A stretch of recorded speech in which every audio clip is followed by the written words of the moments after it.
So in this video, I want to give you some tips for your PhD interview. So if you don't know me, I am an associate professor of innovation strategy and entrepreneurship, and I created this whole reciprocity project to give back as much as I possibly can. There are so many people that help me out that I want to pay the favor forward and help you out as much as I possibly can.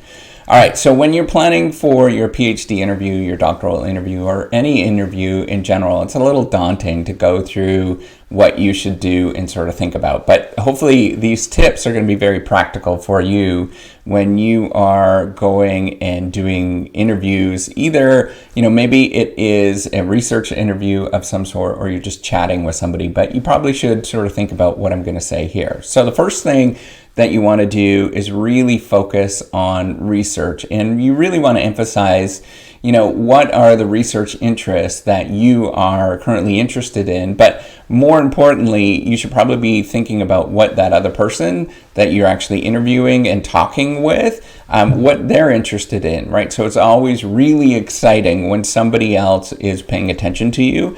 So if you're dating, for example, and you're paying attention a lot to the other person and you're really into the other person is probably going to get what you're doing. You want to do this exact same thing if you're going on a doctoral interview, is really focus on what they are saying and really just get right into, what their interests are. So you might have to read a couple of articles and stuff like that. So that's the second thing that I want to focus on is, really impressive candidates are going to focus on detailed aspects of research, and they're going to get into different nitty-gritty details about, maybe what somebody has done or what you have done, and really get into why they actually like it, why they don't like it, really have some ideas that they would like to do, and sort of run forward going forward with what they're doing, right? So if you were talking to me about, so for example, the reciprocity project, and you talked about these different videos that you've watched, or,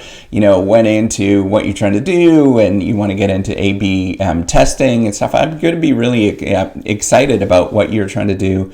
And you can have a deep conversation about that. I'm going to have a deep conversation about it, right? So the other thing is what you're looking for often, and so this is sort of flipping about what you should be thinking about for, when you're going in and talking to the other person, you should be thinking about, is the supervisor really actively doing research? Are they trying to do something? Are they going to be nice and supportive? And then, are they really intelligent in some sort of way, right? Are they giving you good ideas? Are they being very supportive in who you are as an individual? Lots of people aren't, so you have to pick up on that. As soon as you start getting these feelings, maybe you'd want to go and sort of explore in a different way. So the other thing is making sure that they're actively doing research and trying to actively do research on a regular basis. A lot of people don't, and they sort of veer off, but you can pay attention to that just by looking to see whether they're actually publishing, whether they are engaged in the research community and all those kind of things. Now, the other thing you want to look for is, you want a set of colleagues that you're going to be working with that are going to be genuine and open and very real, but at the same time don't really give you any negative gut feelings when you are talking to them, right? So as soon as you get a weird feeling, you're like, that's weird. Why did that person say? That's probably a signal of what they're actually thinking about underneath, and you should really play up on that. I've learned as I've become older, is that those gut feelings are really important to pay attention to. Don't not pay attention to them, because they often are really good predictors in what's going to happen in the future.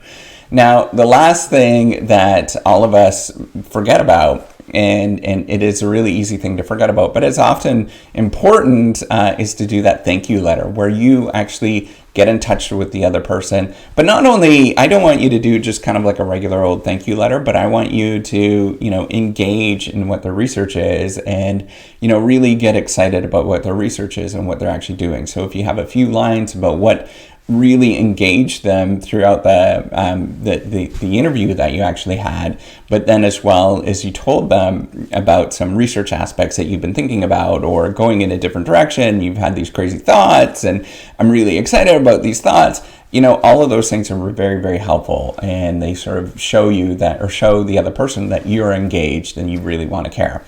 So if you like this video, give me a thumbs up. Actually, what I'm going to be doing, there's 2 more videos. It's kind of like a little mini series about PhD interviews, because lots of you are going through that stage right now, and you're going to be prepping for it. So just, pass this on to other people. I do appreciate it. Take care and have a wonderful day. All right. Bye.